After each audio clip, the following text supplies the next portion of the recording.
देखिए, ये दिशा की दूसरी बैठक है जिसमें मुझे भाग लेने का सौभाग्य मिला। सारी जो डिस्ट्रिक्ट की में योजनाएं जो इम्प्लीमेंट होती है उसकी रिव्यू डीएम साहब ने ऐसा बोला है, डीएम साहब ने उसका एक स्टेटस रिपोर्ट दिया। ये स्टेटस रिपोर्ट जो है 120 पेज की है, जिसमें सारी योजनाएं में इम्प्लीमेंटेशन कितनी हुई है, जहां कुछ कमी है उस पर चर्चा हुई। इसके अलावा जो माननीय विधायक और सांसद हैं हमारे कोलीग्स, उन्होंने कुछ नए मुद्दे, कुछ ऐसे विषय हैं जो पहले जिनके बारे जिक्र हुआ था यहाँ पे, जिसपे थोड़ी डिस्कशन हुई थी, उस पे एक्शन लेना है। तो हमने कुछ अच्छे निर्णय लिए हैं। एक, हमने ये कहा कि जो भी यहाँ पे पॉइंट्स उठाए जाते हैं मिनट्स में तो आएंगे ही, जो इश्यू होगा किस योजना के बारे में, उसके अलावा एक चेकलिस्ट भी होनी चाहिए कि ये उच्च उठाया जाए। जैसे किसी पिछली मीटिंग में ये कहा गया कि एक ग्रामीण क्षेत्र में एक स्थान ऐसा है जहां पे दुर्घटना, एक्सीडेंट ज्यादा होते हैं, तो वो क्या जो एनएचएआई के रिप्रेजेंटेटिव, उन्होंने ये बताया कि हमारा एक सड़कों पे सेफ्टी ऑडिट चल रहा है। तो हमने कहा कि उस चेक करिए, उसमें अगली बार ज्यादा स्पेसिफिकली बताइए। और हर ये दिशा कमेटी की मीटिंग हर 2-3 महीने में करेंगे, इससे साल में 3-4 कमेटी की मीटिंग्स हों। और मुझे ये खुशी है कि जो एटमॉस्फेयर है बहुत कोऑपरेटिव रहा है। ये हमारे मित्र लोग हैं समाजवादी पार्टी के, वो कहते हैं लड़ाई दिल्ली में करेंगे। मैं दिल्ली में भी लड़ते नहीं हमसे, वैसे देखा जाए तो हमारी वो खिंचाई करने की कोशिश करते हैं थोड़ी सी, पर कुछ हमारी तरफ से चिंता के विषय हैं। आप देखिए, ये जो वेस्ट एशिया में युद्ध चल रहा है, आज करीब उसके कितने 80 दिन होने वाले हैं। ठीक है, 28 फरवरी को ये युद्ध की शुरुआत हुई और पिछले 4 साल में हमने ये दूसरा मेजर युद्ध है। पहले रूस और यूक्रेन के बीच हुआ, वो 4 साल फरवरी 2022 में हुआ, और अभी पिछले 80 दिन में ये युद्ध चल रहा है। तो इसमें कई हमारे पास नई समस्याएं जिनका सामना करना पड़ता है। तो मुझे बहुत खुशी है आपको ये बताते हुए कि भारत एक ऐसा देश है विश्व भर में जिसमें ना कच्चे तेल की, ना पाइप नेचुरल गैस की, ना एलपीजी की कोई कमी हमने होने दी। ऐन समय पे माननीय प्रधानमंत्री जी ने निर्णय लिए। पिछले 4 वर्ष से हमने दाम बढ़ाए नहीं, कम भी किए हैं। और अभी आप लोग, मेरे भाई लोग बैठे हैं, वो वो एक तो गैस का प्राइस बढ़ाया था कुछ महीने पहले।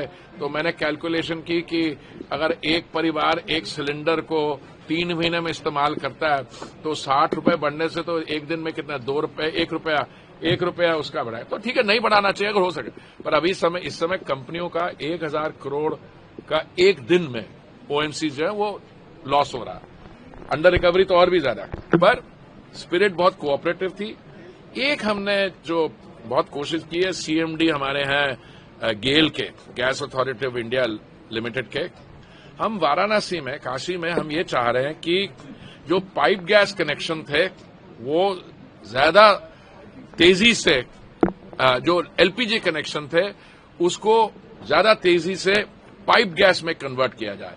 तो मुझे बड़ी खुशी हुई है, 4 गुना ज्यादा हुआ, पर मैं समझता हूं वो अभी कम है।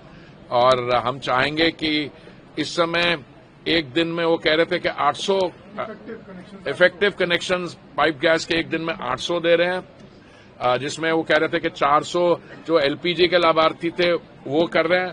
उससे सुविधा लाभार्थियों को भी होगी। एक तो पाइप गैस ज्यादा एफिशिएंट है, उस सस्ती भी है। दूसरा, हम चाहेंगे कि पहले तो कुछ काम अच्छा भी किया है इन्होंने, कोई 60-70 हजार ऐसे